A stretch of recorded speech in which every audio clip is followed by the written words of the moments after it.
Bom dia, boa tarde, boa noite. Eu sou o Marcos Tanaka-Riz, diretamente dos estúdios da ECD Ambiental, dando as boas-vindas a vocês que nos ouvem. Esse é o podcast Áreas Contaminadas, em sua 6ª temporada, editado por Lilian Coreaço Riz e oferecido pelas apoiadoras e pelos apoiadores financeiros do Apoia-se. Nosso grande objetivo com esse podcast é levar mais conhecimento para vocês que fazem o mercado de GAC no dia a dia.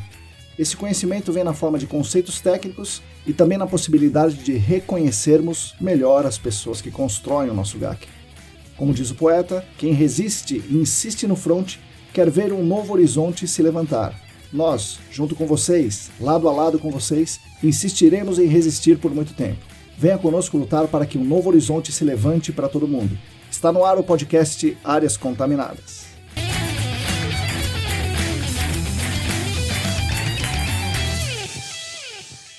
Olá pessoal, para todo mundo que está aí lavando a louça, lavando a salada, passeando com seu cachorrinho, estudando a faixa de TPH alifático médio, bom dia, boa tarde, boa noite. Eu sou Marcos Tanaka-Riz, esse é o episódio 245 do podcast Áreas Contaminadas, já em sua 6ª temporada. Ainda estamos aqui, muito felizes, tentando continuar relevantes e tentando colaborar com a construção coletiva de um GAC melhor, trazendo material todas as semanas para vocês aqui no podcast, também na newsletter e por vezes no screening de notícias.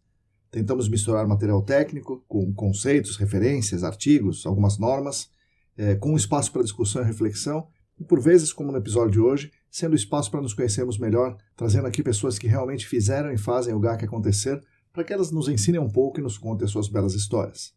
O podcast é editado com carinho por Lilian Coreaço Riz e é oferecido pelas queridas colaboradoras e pelos queridos colaboradores financeiros no Apoia-se.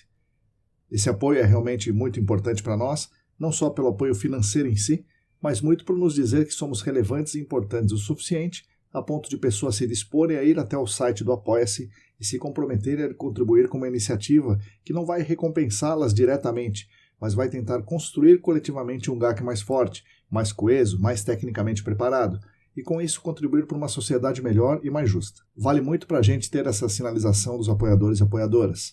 Em nome da família ECD, agradeço demais as 45 pessoas atualmente ativas na nossa campanha, cujos nomes estão na descrição desse episódio. Com certeza continuaremos caminhando com vocês. Se você também quiser, se você também puder, junte-se à nossa campanha no Apoia-se. É muito simples, basta entrar no site apoia.se/ecdambiental, tem tudo muito bem explicadinho por lá.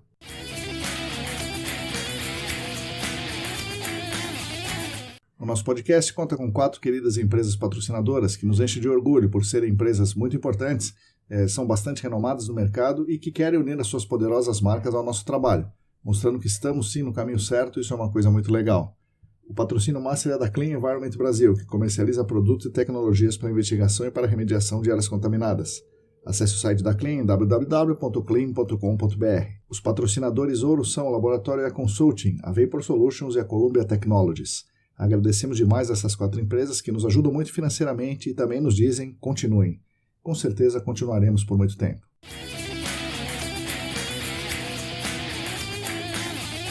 Relembro vocês que além desse nosso podcast semanal, temos também a nossa newsletter quinzenal, com notícias do GAC, meio ambiente, ambientalismo, economia, ciências e outras coisas, priorizando lá comentários mais longos e elaborados. Lembro também que a parceria Senac-ES está com alguns cursos com inscrições abertas. Um deles é o de classificação de resíduos de acordo com a nova norma NBR 10.004, que vai ser a partir do dia 9 de outubro, no período noturno, às segundas e quartas, das 7 da noite às 10 da noite. Temos também um curso de gerenciamento de projetos aplicado ao GAC, também noturno das 7 às 10 da noite, às segundas e quartas, esse a partir do dia 10 de novembro. E um de geologia e hidrogeologia aplicados ao GAC, às terças e quintas, das 8 às 10 da manhã, a partir do dia 11 de novembro. Teremos uma agenda cheia nesse fim de ano. Informações e inscrições no site aesas.com.br/eventos.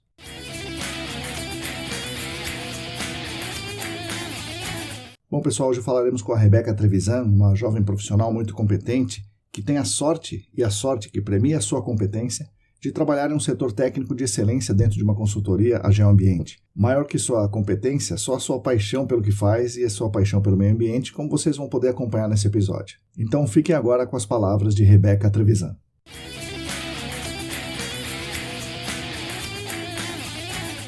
Oi pessoal, bom dia, boa tarde, boa noite. Hoje eu estou aqui com mais uma convidada ilustre, a Rebeca Trevisan. Rebeca, bom dia, boa tarde, boa noite. Bem-vinda aqui ao nosso podcast. Muito obrigada, Marcos. É muito gratificante estar aqui conversando com um cara tão fera. Poxa, obrigado. Obrigado, obrigado. Rebeca, vamos começar do começo. Onde a pequena Rebeca cresceu, o que ela gostava de fazer, que caminhos te levaram para a química, né? Para a parte química, e que caminhos te levaram para a parte ambiental. Porque antes da gente gravar, você falou algumas coisas bastante interessantes sobre ambientalismo. Então, me parece que o ambientalismo tá bastante arraigado em você. Como é que essa história se junta? Sim, foi uma jornada muito legal para mim. Eu sou daqui de Curitiba, né? Nascida e criada. Uhum. Mas desde pequena eu fui muito curiosa, assim. Eu queria muito saber como as coisas funcionavam no nível atômico, assim. Uhum. Então, quando eu fui para engenharia química, foi por causa disso. E quando eu fui fazer engenharia química, eu passei pelo Enem na universidade mais longe que eu conseguiria ir de Curitiba, que era na praia. Então, eu estudei lá na UFPB. É. E lá na UFPB, o campus é muito lindo. E eu almoçava em um local que era uma praça com um monte de plantas em voltas. E essa praça eu descobri que fazia parte do departamento de geologia. É. E era muito bacana, porque como peso de porta para a sala de aula, eles usavam rochas e minerais. E eu olhava aquilo e ficava fascinada. E daí, eventualmente, eu fui conversar com um professor de geologia e ele me deixou assistir uma aula de mineralogia, que era bem essa parte que eu gostava, mais do como os cristais são formados Aham, e tal. aham. E daí, quando eu fui nessa aula, eu fiquei, putz, acho que eu fiz o vestibular errado, acho que eu devia ter feito geologia. Mas daí, bem, já estava lá, né, cursando Aham. engenharia química e continuei. Aí, no meio do meu curso, eu voltei para Curitiba, terminei o curso aqui na PUC do Paraná. E daí eu já tinha percebido que na engenharia química eu ia me desenvolver como profissional de um jeito que seria interessante, mas que não necessariamente, como que eu posso dizer isso? Que não me moveria. Aham. Então, enquanto eu estava fazendo engenharia química, eu comecei a pensar na engenharia ambiental como uma maneira de, dentro da engenharia, dar o retorno para a sociedade e para o Aham. meio ambiente de uma forma que me satisfaria. Uhum. Então, dentro da engenharia química, eu já comecei a fazer pesquisas de iniciação científica puxando para o lado ambiental. Então, eu fiz uma pesquisa em conjunto com a Sanepar, onde a gente avaliou como o biogás Aham. produzido por lodos em tratamentos de unidades de tratamento de efluentes. Uhum. A Sanepar é a empresa que distribui água aqui no Paraná. Certo. E a gente conseguiu provar que o biogás produzido por esse lodo seria suficiente para suprir toda a demanda de energia elétrica daquela planta de Certo. tratamento de efluentes. Certo. E daí, com esse gancho já puxado para a engenharia ambiental, eu consegui um estágio. Foi bem legal, porque eu estava num período de... Eu precisava encontrar um estágio para Aham. terminar o meu curso, mas eu encontrava muito estágio para ou empresas que fazem carros, né, que tem muito Aham. aqui em Curitiba, ou Sim. empresas que fazem comida, alimentos, e não era muito a minha brisa. Daí, um belo dia, eu encontrei essa oportunidade de estágio, que o nome era assim, ó, Geoambiente, Geologia e Engenharia Ambiental. Eu falei, Pronto. É ah, aí. não, não, foi muito bacana mesmo. Então, eu entrei, assim, como estagiária na GEO em 2021, Aham. sem saber o que era um posto de monitoramento, sem saber o que era uma sondagem. Aham. Daí fui crescendo, né? Fiz estágio lá. Depois de alguns, acho que 5 meses, eu passei para assistente. Aham. E hoje em dia eu sou analista, né? Como o nome é analista técnica, mas o setor onde eu estou trabalhando hoje em dia é o setor que a gente chama de célula consultiva. Então, eu estou junto de consultores especializados. Ah, E é muito massa. Eu trabalho em constante troca, tanto com o Hermano, que sim. também dá aula no Senac, Sim, né? sim. Ele é o nosso especialista em técnicas de remediação avançadas, Uhum. e com o Leonardo Garcês, que Sim, também sim. dá aulas no Senac na Sim. parte de hidrogeologia. Sim. Então, é com eles e com o Everton, que é o diretor da empresa, que eu aprendi tudo que eu sei hoje em dia. Caramba, que legal. Então, existe esse setor, existiu o setor, é muito legal. E você é jovem, né? Tá junto dessas pessoas aí, então você tá lá em cima, né? Fazendo, assim, coisas que certamente são bastante divertidas, né? Exatamente. Interessantes. muito enriquecedor. Eu já trabalhei em outras áreas também na empresa, eu trabalhei um período com a gestão de projetos, mas a parte técnica, que é o que eu estou fazendo agora, é o que faz os meus olhos brilharem muito, assim. Eu brinco que eu tô na Disney. Legal, poxa, que legal. Bom, então 2021, você disse, né? 2021. Uhum. Então, de 2021 para cá, nesses 5 anos, você foi de estagiária, assistente e caiu na Disney da Geoambiente. Exatamente. Uma construção bem legal e se não fosse aquele anúncio de estágio aparecendo no momento certo, quem sabe eu não teria me encontrado tanto, né? Porque hoje em dia eu sou extremamente realizada mesmo, trabalho com o que move a gente. E como é que você via o gerenciamento de áreas contaminadas? Bom, você chegou na Geoambiente, você não sabia o que era área contaminada, não sabia o que era gerenciamento de áreas contaminadas, você sabia de mineralogia, né? Sabia bastante de química, certamente, mas não sabia o que é pós de monitoramento, né? Amostragem de solo e tal. E como é que foi essa construção? Como é que era o GAC há 5 anos atrás, no meio da pandemia braba, né? E o que você viu de evolução no nosso segmento aí nesses 5 anos? Eu vi bastante evolução, para falar bem a verdade. Em 2021, na época não parecia, mas hoje em dia, quando eu olho para trás, é quase como se a gente usasse técnicas rupestres, assim, tipo... Até na parte de, tipo, avaliação do perfil de poço. Os poços eram instalados errado. Sim. Né? E não tô falando que é, né, empresa Sim, que eu trabalho, todos assim. mas era geral, né?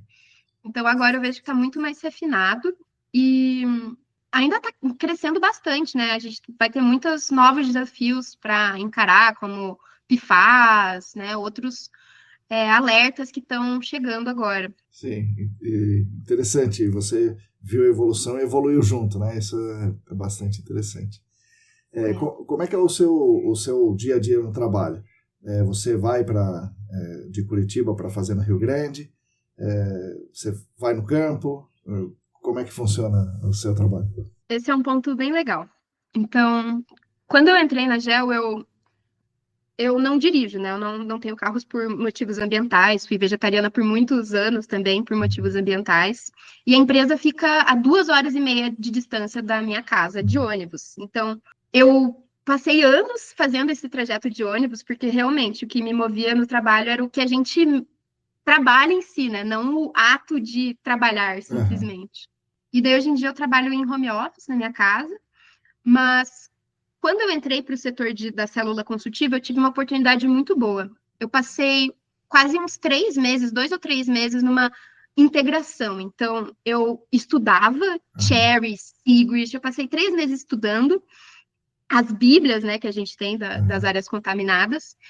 Também fui para campus para entender como que o campo acontece. E, além disso, eu tive um período onde eu fiquei lá no LabGel, que é o laboratório da Geoambiente, né? Então, eu tive contato direto ali com testes de bancada e os nossos produtos remediadores, e vendo ali, né, ao vivo a ação deles. Então, foi uma troca muito legal mesmo. Consegui abranger várias partes aqui do nosso processo. Que legal, muito, muito interessante. Olha, isso é bastante legal mesmo. É difícil quem tem essa possibilidade, né?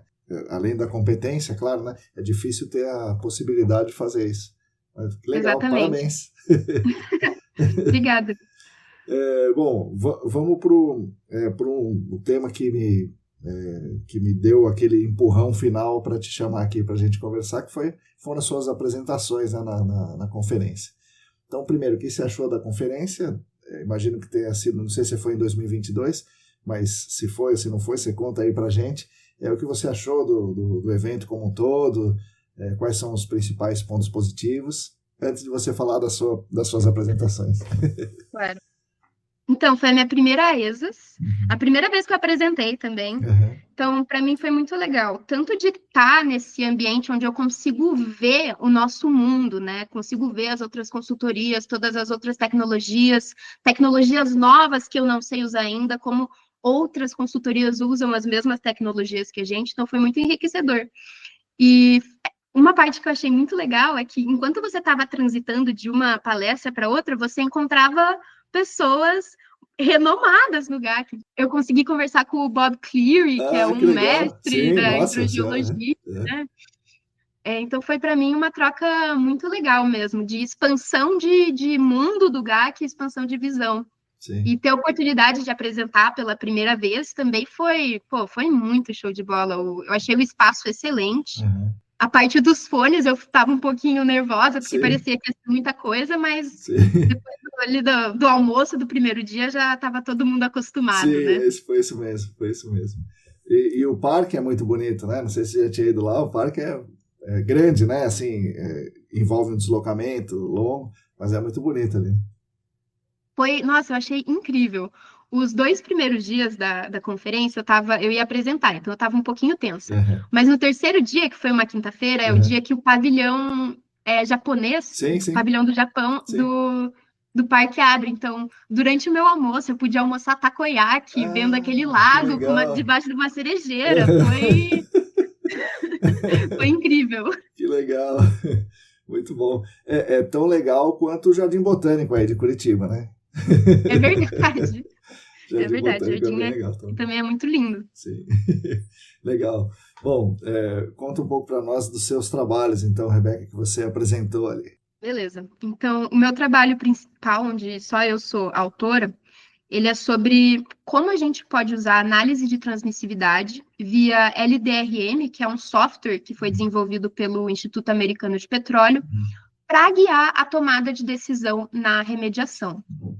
Então, nesse software, você consegue transformar dados reais do seu campo, do seu posto de monitoramento, do seu solo, para balizar a análise e a definição de métodos de remediação. Uhum.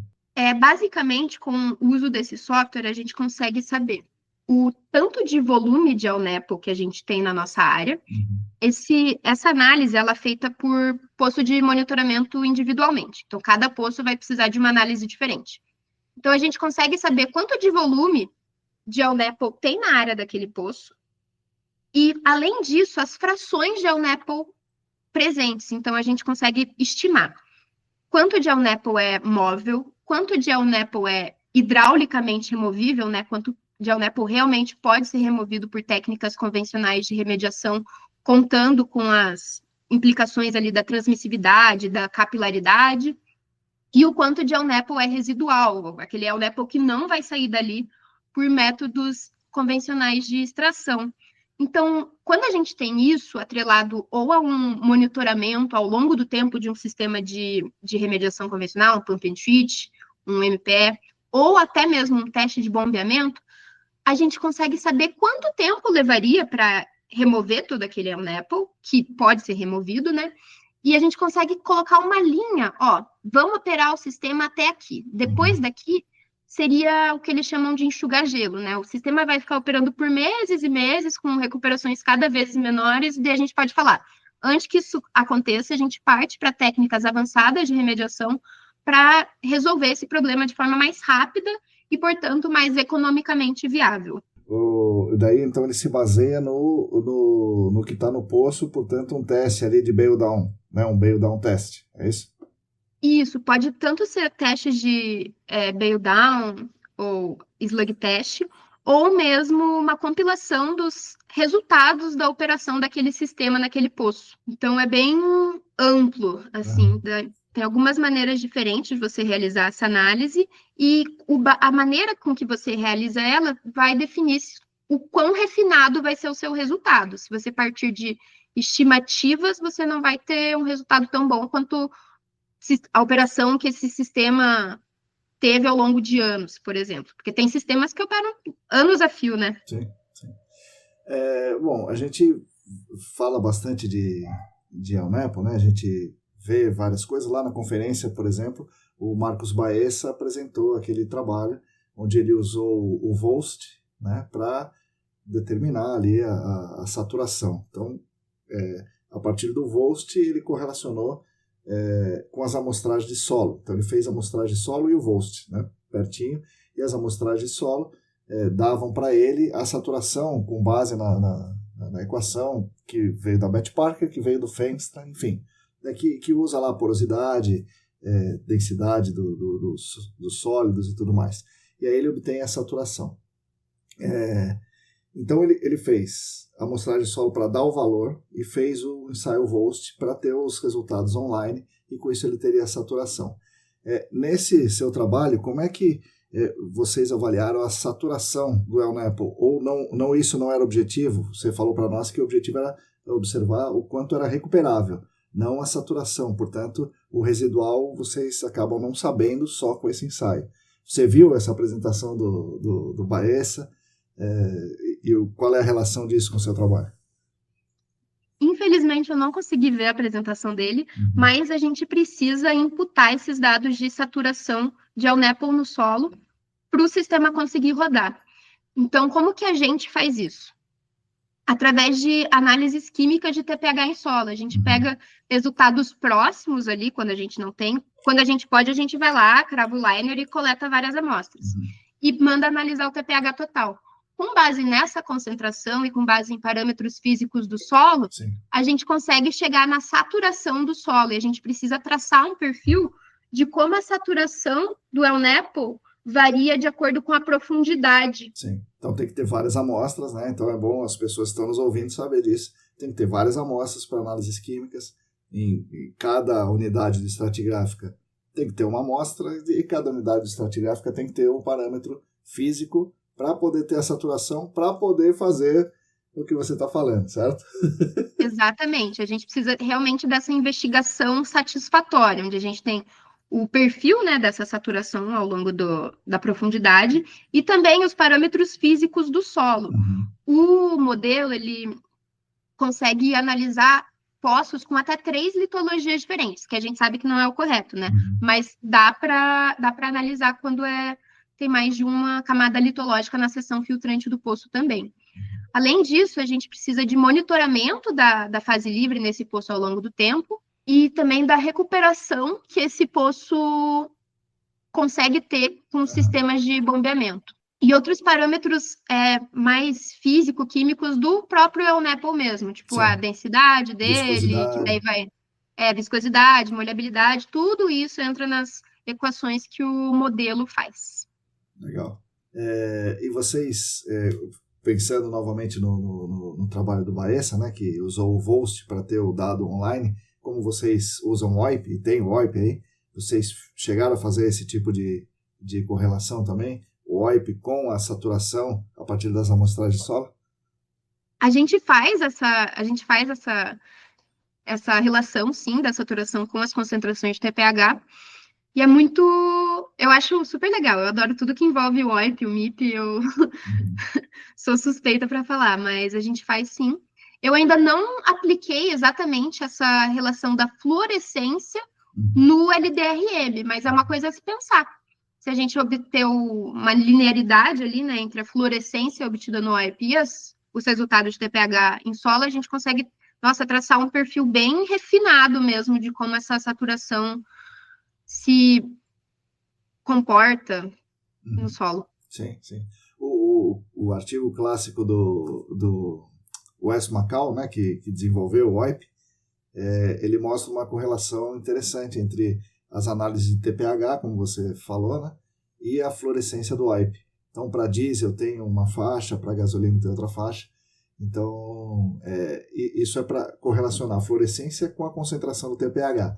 A partir daí, né, usando a mesma equação, você conseguiria ver a saturação, e aí, vendo a saturação, você pode usar o LDRM. Legal, acho que você pode fazer isso aí no próximo, hein? A próxima conferência, Rebeca, apresenta esse trabalho. Anotado! E o outro trabalho, Rebeca, o que você fez?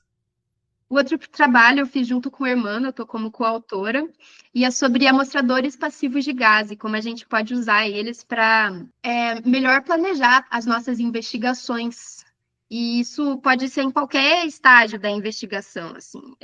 Às vezes, eu gosto bastante de usar essas ferramentas para decidir onde que a gente vai fazer as sondagens. Então, a gente começa com uma malha de amostradores passivos e daí, com base nos resultados, a gente define onde que vai fazer OIP, onde que vai fazer MIP, onde que vai coletar a amostra para análise química. E teve um bom resultado? Sim, tem resultados bem bons. Tem algumas coisas que a gente precisa ter em mente, né? Quando a contaminação, por exemplo, é muito profunda, pode ser que os vapores dessa contaminação passem por caminhos preferenciais no solo. Então, a gente tem que ter isso em mente quando a gente está avaliando os resultados. Mas a gente também tem isso em mente quando a gente propõe usar o amostrador passivo de gás, né? Então, são resultados bem legais mesmo. Parece que dá uma mira mais certeira para a gente saber onde que a gente vai apontar a nossa sondagem. Sei. Legal. Tem alguns cuidados que eu já vi que impactam no resultado, né? Um deles é o pessoal não revestir direito o furo onde vai instalar o amostrador passivo. E se não revestir, você está medindo o gás que vem de cima, o gás que vem do contrapiso, e você quer o vapor, né, que está vindo lá de baixo. Então precisa revestir bem o furo. Essa é uma questão. São três, na verdade. A segunda questão que eu vi o pessoal faz... tem locais, né, que tem área pavimentada e área sem pavimento. E aí depois, quando vem todo o resultado, né, a gente junta tudo. Isso é normal, né, juntar tudo.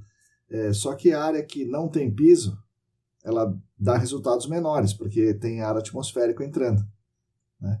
Então, uma sugestão é fazer só uma análise de tudo que não tem piso junto com tudo que tem piso, porque senão você vai induzido ao erro ali, né? E o terceiro é deixar ao mesmo tempo, porque você sabe como é que é, né? Você tem que fazer 50, daí vai fazendo e tal, e não deu para terminar num dia, termina no outro dia. Esses que terminam no segundo dia vão ficar menos tempo, se você não tomar esse cuidado depois, né? Então, isso É verdade, Marcos, é verdade. Tanto que os nossos amostradores, a gente propõe que eles fiquem lá durante 14 dias, para a gente obter realmente, né, tipo, um resultado mais representativo.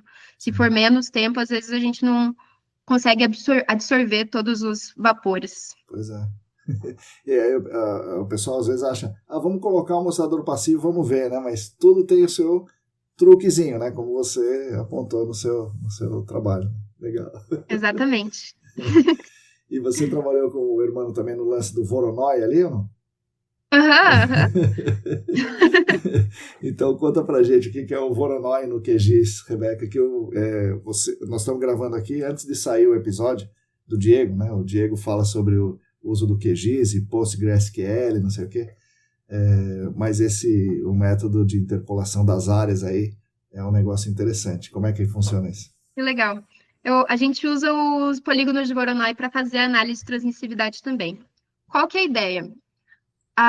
Os polígonos de Voronoi são um método geoestatístico para você definir áreas representativas em uma malha de pontos. Então, essa malha de pontos é irregular, e com base na distância desse ponto com os seus pontos vizinhos, a gente consegue estabelecer uma área representativa para cada um desses pontos dentro dessa malha. E essa ferramenta, ela está embutida em vários SIGs, né? Então, você consegue fazer isso automaticamente pelo QGIS, pelo ArcGIS, e é um complemento grátis. Então, é uma análise bem legal. A gente usa esses polígonos de Voronoi no LDRM para justamente definir qual é a área representativa de cada posto de monitoramento. Então, basicamente, o LDRM vai dar para a gente, tem tanto disso de volume em certa área. Volume de Alnepal. E daí, quando a gente multiplica esse volume por área, por uma área representativa, a gente consegue obter o volume de Alnepal de fato. Não é só polígono de Voronoi que a gente pode usar, tem outros métodos mais e menos refinados. Então, a gente pode fazer por krigagem, mas talvez a gente obtenha muitas saídas. E a gente pode até fazer por modelagem de fluxo, que eu acho que é o que seria o mais refinado de todos. Interessante. Então, o primeiro passo é esse, né? Você saber qual é a área que representa aquele poço ou aquela amostragem de solo. Aí para você calcular a massa, para você calcular os volumes, né? Então é muito, muito legal essa. Eu vi o Hermano apresentando e eu vi o seu nome lá também, né? Como coautora. Achei um negócio bem legal. A gente faz na unha, né? E para que fazer na unha se tem o método geoestatístico já embutido no software, né? Pois é. Nós, como consultoria, às vezes a gente tem pouco tempo para trabalhar quase num plano de intervenção inteiro, né, para algum cliente. Então, a gente recebe ali os relatórios daquela área e a gente precisa propor uma solução, né, qual técnica que a gente vai empregar. Então, tanto o LDRM quanto o Voronoi, eles entram nesse estágio para justamente balizar com essa estimativa inicial de será que a gente consegue remover todo esse ELNEPL nessa área mesmo? Será que a gente pode partir para outra técnica de avançada de remediação? E como o Voronoi é uma ferramenta muito rápida de ser utilizada, a gente tem utilizado bastante, tendo resultados bem satisfatórios. Às vezes a gente compara os resultados de cálculo de massa feitos por modelos 3D e com esse cálculo de massa feito pelo LDRM, de volume de ELNEPL, né, com o Voronoi. E a gente observou que os resultados não são tão diferentes assim. É uma estimativa, óbvio, com certeza o modelo vai ser bem mais refinado, mas para esses casos onde a gente tem pouco tempo para ter uma resposta legal, é bem proveitoso. É bom o pessoal ficar atento aí, então. LDRM e o método de Voronoi dentro do QGIS, né? Outros softwares de GIS. Legal. Nossa, tem várias dicas aqui nesse episódio já, hein? Já tem várias. Vamos anotando. Rebeca, conta um destaque, um negócio que você viu na conferência que você achou, putz, esse negócio é legal pra caramba. O da Kimberly foi fascinante, fascinante. Eu adorei o jeito que ela teve essa abordagem de, no começo, você realmente descrever tudo que você tem para descrever e daí depois você fazer essa análise mais refinada. Eu, como engenheira química que trabalho com projetos de remediação, às vezes eu recebo aquele projeto que tem um poço, uma sondagem com 20 perfis litologia diferentes, porque às vezes ele fala que o silt com lâminas amarelas é diferente do silt com lâminas vermelhas. Então, esse olhar de dar um passo para trás e pensar qual que é a implicação física desses diferentes tipos de solo é muito valioso mesmo. Legal. Então, eu achei bem bacana também. Eu gostei pra caramba desse trabalho. Rebeca, o que você aponta de ponto de melhoria na conferência? O que você achou que pode melhorar nos próximos? O que eu senti falta, vocês resolveram no segundo dia, que foi o cafezinho. O cafezinho salvou muito. Salvou bastante. E eu demorei para perceber, para descobrir que na parte de cima tinha um local onde a gente podia sentar para usar o computador. Eu acho que isso é bem importante também, porque às vezes a gente está lá os 3 dias, né? E as pendências, né? As demandas no nosso trabalho não param de acontecer. Então, ter esse espaço onde as pessoas podem trabalhar um pouquinho, eu também acho bem importante. Bom, vamos agora para um lado ambiental, Rebeca. Qual é a importância do gerenciamento de áreas contaminadas dentro da questão ambiental um pouco mais global, né? Do colapso climático, por exemplo, que nós estamos vivendo, que você se preocupa com ele? Porque a gente está lidando com um risco estatístico, né? Risco de 10 a menos 5, da pessoa humana numa exposição, né? Uma pessoa numa exposição de longo prazo, de desenvolver algum problema de saúde. Enquanto o mundo está pegando fogo aqui em volta, né? Mas ainda assim o que nós fazemos é relevante. É relevante ou não, né? Então a primeira pergunta, o que nós fazemos é relevante o suficiente? Qual é a parte que nos cabe no colapso climático que estamos vivendo? Eu acho que cada um precisa fazer a sua parte, mas não no sentido de vou tomar um banho só de 5 minutos para não gastar tanta água. Eu acho que a gente tem que dar o nosso retorno ao meio ambiente, à sociedade, às pessoas, da forma com que cada um consegue. Então, aqui no nosso meio, eu encontro muito prazer em ter esse retorno mesmo à saúde das pessoas, dos animais, do meio ambiente. E eu acho primordial que alguém se preocupe com isso, né? Antes de entrar nesse mundo, eu não fazia ideia que contaminações e remediação, investigação, quanto a elas existiam. Sim, a gente quando começa a perceber esse tipo de coisa, começa a ficar assim, angustiado, né? Caramba, tem isso, né? Meu Deus do céu, né? O agrotóxico, o PFAS, a minha panela, né? O vapor de gasolina no posto, né? Essas coisas. Então... E na escala global, eu gosto muito de ler. Eu recentemente estava lendo sobre a Constituição do Equador. Sim. A Constituição do Equador, ela... instituir o bem viver, né? Exatamente. Então, eles instituíram a Pachamama, né? Que é como eles chamam a mãe natureza. E eles pela Constituição, eles veem que a natureza não é um objeto a ser explorado, ou que você tem os limites do quanto você pode explorar e contaminar, poluir ela, mas sim como um ser que tem direitos inatos. Então, isso fez a minha cabeça explodir. Sim. Eu não sei quão prático é isso no mundo real. É do Alberto Acosta, eu vou te mostrar aí, pera um pouquinho. Mostra. O Alberto Acosta, né, que escreveu O Bem Viver, né? E ele que pôs isso na Constituição do Equador, como você está falando. Que show! Eu nunca tinha visto esse livro em específico. Sim, então recomendo. Então, e o podcast também já tem uma indicação de leitura aqui para vocês. Leia o livro Bem Viver, do Alberto Acosta. Anotadíssimo, vai estar na minha próxima lista de leitura. Legal. A gente tem um episódio aqui, Rebeca, um dos episódios, a gente falou sobre literatura, ficou, acho que eu, o Alan, o Diego e a Larissa, falamos das nossas dicas de leitura aqui, isso é interessante também. Uhum. Um dia você ouça ele.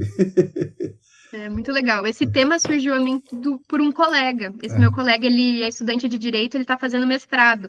E o mestrado dele é sobre esse direito à natureza. Uhum. E, nossa, eu fiquei fascinada. Eu achei muito legal mesmo.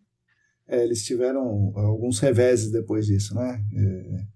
E acabou que não conseguiram, né? Em alguns lugares eles conseguiram, um plebiscito, por exemplo, impediu a exploração de petróleo numa determinada área e a sociedade indenizaria, né, aquela comunidade ali, porque não estaria extraindo petróleo ali e traria um certo desenvolvimento. Mas depois mudou o governo, né, pouco depois, e acabaram meio que passando por cima dessa história aí do direito de Pachamama. Acho que... É difícil conciliar, né, o quanto a gente precisa como sociedade para funcionar e o quanto a natureza precisa sofrer e arcar com isso. É uma conta que não é fácil de fazer, né? Sim. Rebeca, aqui a gente no Gerenciamento de Áreas Contaminadas tem uma questão também bastante importante que leva a discussões, que é a avaliação de risco, né? O que é normal, né? A avaliação de risco à saúde humana é normal e correto.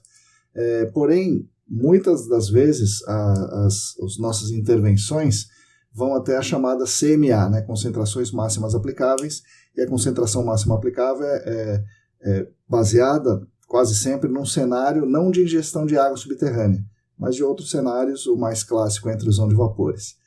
E aí, se não houver mais risco de intrusão de vapores, dá-se a área como reabilitada e não precisamos fazer mais nada, ainda que a água subterrânea esteja contaminada.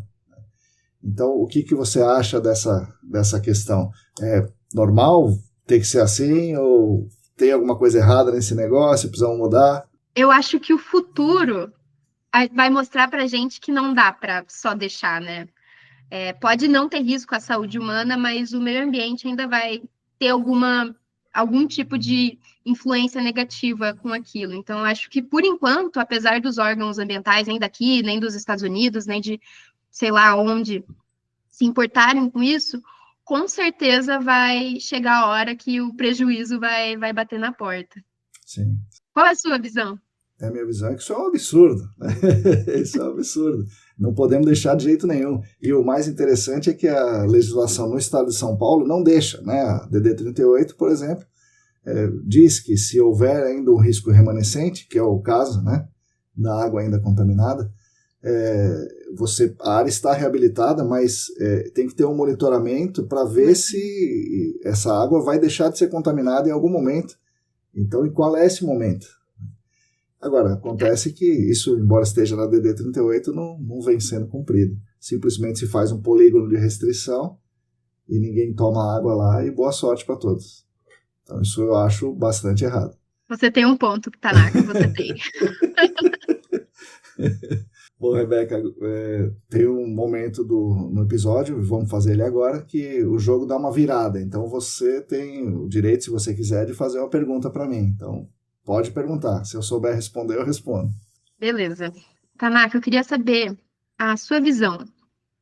Por que tantas remediações ainda são feitas com técnicas convencionais para enxugar gelo eternamente? Que acontece de verdade, né? Tem casos que deixa lá o sistema, pode não estar recuperando, mas se está cumprindo ali a requisição de estar em algum tipo de remediação, o pessoal deixa mesmo.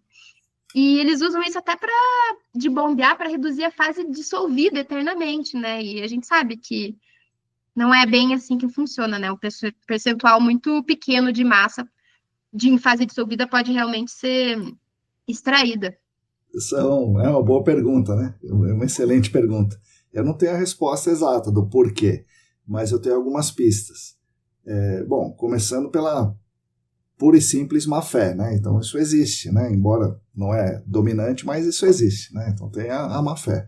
Mas vamos tirar a má fé, né, do caminho. Ainda eu acho que falta um pouco de conhecimento para o contratante. Então tem contratante que quer isso, porque ele acha que isso é o correto e ele impõe isso. Eu quero fazer alguma coisa. Talvez por uma fé do próprio contratante, né, o cliente final, porque ele dá uma satisfação para os acionistas dele, para as certificações dele, ou para o órgão ambiental, que ele está fazendo alguma coisa. Então, pelo menos eu estou fazendo alguma coisa e vamos fazer essa enxugação de gelo aí e vamos em frente. Então tem a falta de conhecimento, tem a má fé primeiro, né? Tem a falta de conhecimento de quem contrata, que pede por isso. Tem o vamos fazer o que sempre fizemos e está dando certo, né? Como um negócio. Então muitas consultorias trabalham há muito tempo e tem isso como um carro-chefe, né? As remediações por extração, por bombeamento, ainda que isso tenha uma limitação, é fácil dizer que funciona, porque quando liga, extrai alguma coisa, né? Então, olha aqui o produto que eu extraí. Deu certo, né? Ainda que esse produto seja, sei lá, 1% do que está realmente lá, né? Mas como a gente não sabe o que tem lá, então dá a impressão que funciona. Então tem esse negócio, o hábito, né? É uma zona de conforto para a consultoria, ignorar o meio físico, ignorar a unidade estratigráfica, ignorar fase residual, ignorar tudo e pôr uma bomba e bombear. Isso também agrada o cliente. A outra consultoria veio aqui, ficou estudando por 5 anos e não fez nada aqui, vamos remediar esse negócio, né? Então tem isso. E tem o desconhecimento do mercado também, né? O mercado, né? Falta um conhecimento, ainda que estejamos nos desenvolvendo, ainda falta bastante coisa, principalmente na investigação, né? Um olhar melhor para a investigação. A gente brinca, eu brinco lá no Senac com meus amigos da remediação, com o Hermano e com outros, e que remediar é fácil, a bomba bombeia, o oxidante oxida, você precisa saber onde bombear e onde oxidar, né? Então falta um pouco de conhecimento, e não só conhecimento, mas falta a pessoa se dedicar a investigar melhor os sites. E ainda tem o próximo, tem gente que está consciente disso, bastante gente, olha, vamos se investigar. E aí o cara faz uma puta investigação boa, né? Investigação boa. E aí passa para a próxima etapa, que é a remediação. Chega o cara do projeto de remediação, legal, parabéns, obrigado, vamos instalar o poço aqui, vamos extrair de tudo isso aqui. Ou vamos injetar em tudo isso aí e vamos que vamos. Né? Então, obrigado pela investigação, mas pode jogar fora que eu vou fazer do meu jeito. Então tem tudo isso que se junta e acaba no que você falou, né? Então tem muito gelo sendo enxugado por aí. Eu concordo contigo. Isso não, eu não estou falando mal das técnicas convencionais, não, tá? É só que a gente realmente precisa saber qual que é a gente está em 2025, vamos saber até quando a gente usa a técnica convencional para tirar ali o grosso do El Nepo, e daí depois a gente pode partir para técnicas mais avançadas, que a gente tem tanto produto remediador, tanta tecnologia hoje em dia, que a gente pode se divertir muito. Pois tem muitas alternativas, né, para a gente fazer. Rebeca, das coisas que você trabalha aí, o que você mais gosta? Mais da remediação? Mais da investigação? Ou como é que é? O que eu mais gosto, Marcos, é quando eu posso fazer os dois. Legal. Eu adoro quando eu tenho, sei lá, 2 semanas para estudar um projeto. Então, eu pego todo os relatórios já de investigação, de monitoramento, e monto um banco de dados para ele. Não em um software, eu faço isso na mão, no QGIS, em planilhas do Excel. Então, eu adoro ir pegando todas as pistas que a gente coleta durante a investigação para criar o que eu chamo de modelo conceitual de remediação. Então, Teve um caso muito legal que eu consegui fazer isso, e a gente conseguiu ver claramente onde que o Anapple tinha vazado, onde que a gente estava encontrando concentrações ali em zona não saturada, aqui, até que momento ele chegou na parte mais, na zona de fluxo, e começou a se espalhar para o restante do site. Então, quando a gente tem esse mapa da história da contaminação, isso era uma contaminação de mais de 50 anos, era uma refinaria, a gente consegue atuar na remediação com muito mais precisão, porque a gente sabe exatamente por onde que o produto passou, por onde que ele não passou. Então, quando eu tenho a oportunidade de me realmente debruçar nesses projetos e fazer, eu até desenho na mão, assim, um bloco com os tipos de solo, onde está a contaminação, onde que o nível d'água passou, essa eu acho a parte mais legal, que é de montar o quebra-cabeça. Muito legal, realmente você tem razão. E aí, quando você se depara com um caso desses, do que você desconfia? Porque os dados estão lá, mas não foi você que coletou. E eu sempre brinco com os alunos, né? Se não foi você que descreveu, você já desconfia. Isso da descrição, né? Fora todo o resto. Então, o que você fica mais desconfiada em todos esses dados que vêm para sua mão? Eu fico desconfiada tanto na parte da descrição de solo mesmo, porque quando eu estou fazendo essa compilação, às vezes eu encontro duas sondagens, uma do lado da outra, que foram descritas completamente diferentes. Encontro bastante disso, e também fico desconfiada de sondagens para coleta de análise química que só tem duas análises, porque eu não sei onde que a contaminação acaba. Na minha cabeça tem que ter uma última amostra mais profunda, sem contaminação, que daí eu consigo delimitar essa contaminação verticalmente também, e não só horizontalmente, como as sondagens com apenas duas coletas para amostra, para análise química, realizam. Tem que ter muito mais do que duas, né? Porque duas não diz praticamente nada. Fora um monte de possibilidade de erro na seleção da amostra, né? Exatamente. Então a gente tem que fazer, a gente faz essa compilação, né? Mas tem que ter esse olhar de análise crítica mesmo. Será que esse resultado aqui eu uso? Será que isso aqui não é um outlier? Então tem que ter toda essa análise também. A minha ideia é que no futuro, quando a gente está andando para um futuro que muita inteligência artificial, né? Então, como que eu acho que vão ser as coisas? As empresas vão ter bancos de dados e cada projeto vai ter todo o seu histórico ali. E eu queria muito que, dentro desse banco de dados, a gente pudesse analisar estatisticamente se aqueles resultados fazem sentido ou não, porque às vezes não faz, às vezes é uma análise errada mesmo, ou... Então, estou bem animada para os próximos anos do GAC junto com a inteligência artificial, que é um futuro que a gente não tem como não trilhar juntos. E como você vê isso, né? Isso aí é um pouco fora da minha geração, né? É muito mais da sua geração. Como você vê a inteligência artificial sendo usada no GAC? E primeiro, você já usa para quê? E como você vê isso daqui a uns 5 anos? Eu acho que a gente ainda está numa fase meio rudimentar da inteligência artificial. Então, às vezes, eu tenho uma planilha com 150 mil linhas que eu extraí de algum relatório de 15 anos atrás. Eu preciso ter certeza de que eu extraí tudo isso corretamente. Quando eu tento fazer com ferramentas de inteligência artificial, eu recebo uma faixa de erros de até 25%. Então, hoje em dia, eu acho que não é tão confiável assim a gente usar essas ferramentas, principalmente as grátis. Não sei se as pagas às vezes são melhores. Mas eu tenho certeza que daqui a 5 anos, nossa, vai estar outra coisa. Então, eu acho essencial, tanto nós como consultores, quanto os clientes, realmente verem que não tem como a gente fugir disso. A gente precisa desse banco de dados o quanto antes.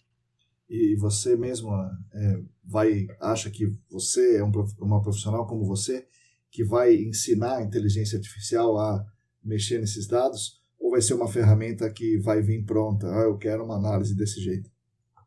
Não, eu acho que tem que partir do nosso olhar humano.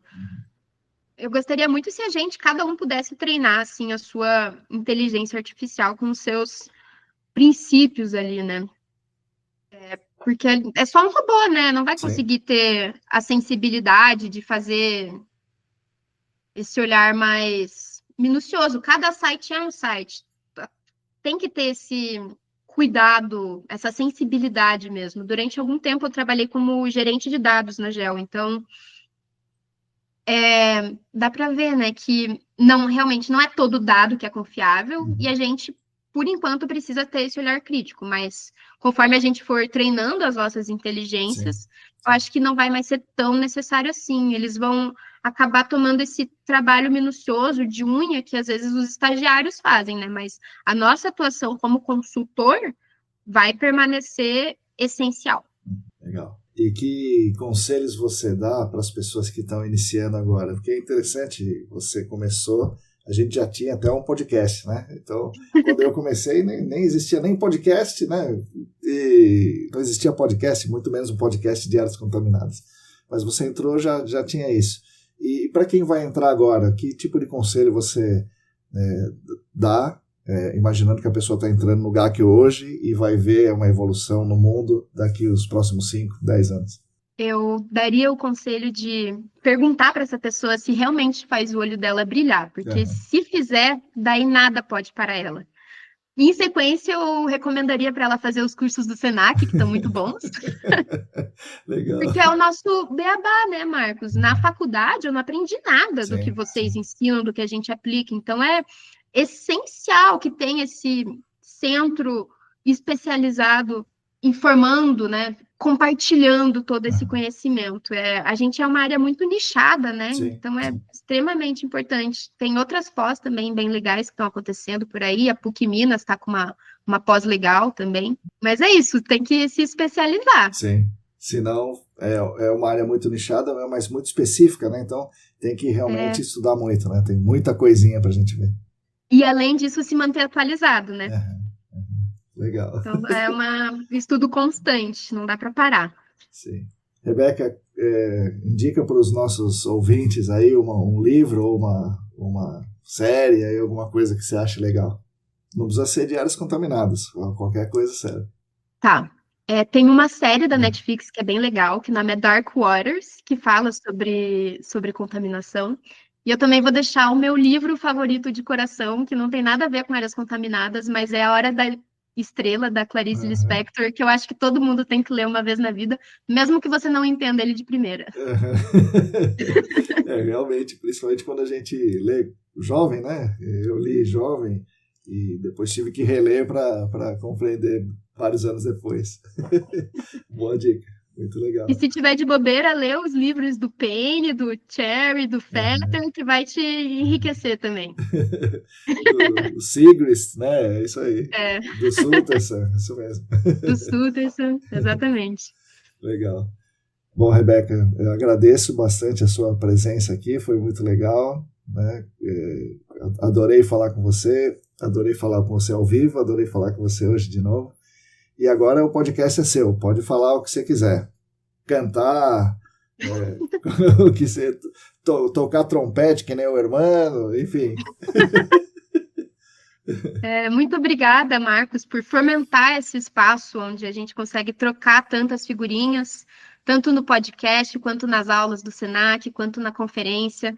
Esse tipo de estímulo é essencial para que nós sobrevivamos como espécie. É isso aí. Como espécie humana e como subespécie de trabalhadores e trabalhadoras do GAC, né? Que também é um desafio. Ai. Exatamente. Legal, obrigado, viu, Rebeca? Muito bom ter você aqui. Imagina, obrigada a você.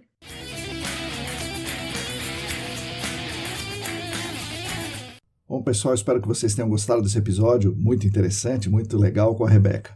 Veja que bacana como ela juntou aquela curiosidade de saber como as coisas funcionam de verdade com a consciência da necessidade imperiosa de superarmos a crise ambiental, cada um fazendo a sua parte, só que não a sua parte de modo individualista, e sim a sua parte dentro de uma solução coletiva e cooperativa de superação dessa crise ambiental.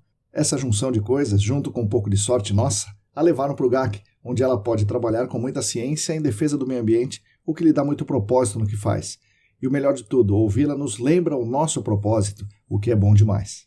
Foi muito interessante também ouvir a paixão com que ela fala da boa técnica, dos livros que ela leu sobre remediação, dos modelos avançados que ela usa para entender e melhorar o processo de remoção das maiores massas das fontes secundárias, também da paixão pelas técnicas mais modernas de investigação, dos ensaios específicos para remediações, especialmente pelo tratamento, avaliação e entendimento dos dados, nessa paixão que ela tem pelos dados.